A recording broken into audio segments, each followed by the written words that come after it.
सरकारी डिक्शनरी से ओम शब्द क्यों हटाना चाहता है नेपाल? जाने क्या है इसका अर्थ। कुछ सालों पहले तक जो नेपाल दुनिया का अकेला हिंदू राष्ट्र था, वहां अब नेपाली डिक्शनरी से ओम शब्द को हटाने की कवायद चल रही है। मौजूदा सरकार चाहती है कि ये शब्द हर हाल में हट जाए। वहीं दूसरा खेमा इसे नेपाली संस्कृति और धर्म पर हमला मानते हुए विरोध कर रहा है।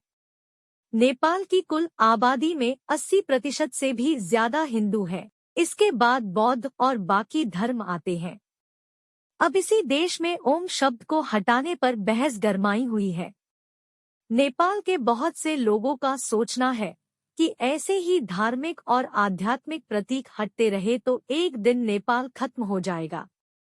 लेकिन सवाल ये है कि आखिर ओम शब्द से नेपाल सरकार को क्या परेशानी है, किस वजह से वो इसे अपने यहाँ से हटाना चाहती है।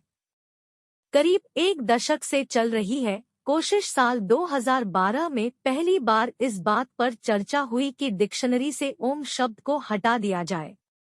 तब वहां के एजुकेशन मिनिस्टर दीनानाथ शर्मा थे। ये कम्युनिस्ट पार्टी की सरकार थी जिस पर चीन का भारी असर था। इसी बीच ओम को हटाने का प्रस्ताव आया, जिस पर एक कमेटी भी बनी। कमेटी की रिपोर्ट के आधार पर हलंत वाले सारे शब्दों को हटाने की बात की गई। ओम तो शामिल था ही, साथ ही हिंदू धर्म से जुड़े कई और शब्द भी थे, जैसे इंद्र, ब्राह्मण, बुद्ध, युद्ध, इंद्र, द्वंद्व और श्री। इसके तुरंत बाद नेपाल के शिक्षा मंत्रालय ने प्रज्ञा संस्थान से छपने वाले आधिकारिक नेपाली शब्दकोश से ओम शब्द को हटाने का आदेश दिया था। हालांकि कई वजहों से इसमें अड़चन आ गई और मामला टल गया। साल 2016 में इस पर 2 लोगों ने कोर्ट में याचिका दायर की। मामला अदालत तक पहुंचने के बाद सरकारी आदेश पर स्टे ऑर्डर लग गया। अब कोर्ट ने इस पर एक और कमेटी बनाने की बात की है ताकि तय हो सके कि ये शब्द डिक्शनरी में शामिल रहें या हटा दिए जाएं। इसके बाद से ही बवाल मचा हुआ है। कई दलों का कहना है कि नेपाल सरकार पश्चिमी ताकतों के फेर में आकर उनके कल्चर को खत्म करना चाहती है। ईसाई धर्म को मानने वाले तेजी से बढ़ रहे। नेपाल में धर्म परिवर्तन तेजी से हो रहा है।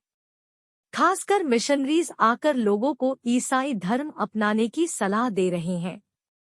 Think tank Gordon Conwell theological seminary की दशक भर पुरानी रिपोर्ट साफ कहती है कि नेपाल में चर्च जिस तेजी से बढ़े हैं वो दुनिया में सबसे ज्यादा है। ये धर्मांतरण दलित समुदाय में ज्यादा दिख रहा है, जो पहले बौद्ध या हिंदू हुआ करते थे। क्रिश्चियन कम्युनिटी सर्वे के मुताबिक कुछ ही सालों में यहाँ 7,758 चर्च बन गए और बौद्ध धर्म को मानने वाली बड़ी आबादी ईसाई धर्म अपना चुकी। 70 के दशक के बाद से क्रिश्चियनिटी में सालाना करीब 11% की बढ़त हुई। देश का बड़ा खेमा इसे लेकर परेशान है और ओम को हटाने को भी साजिश का हिस्सा मान रहा है। हालात ये हैं कि सरकार का सपोर्ट कर रही पार्टियां भी इस बदलाव से नाखुश है।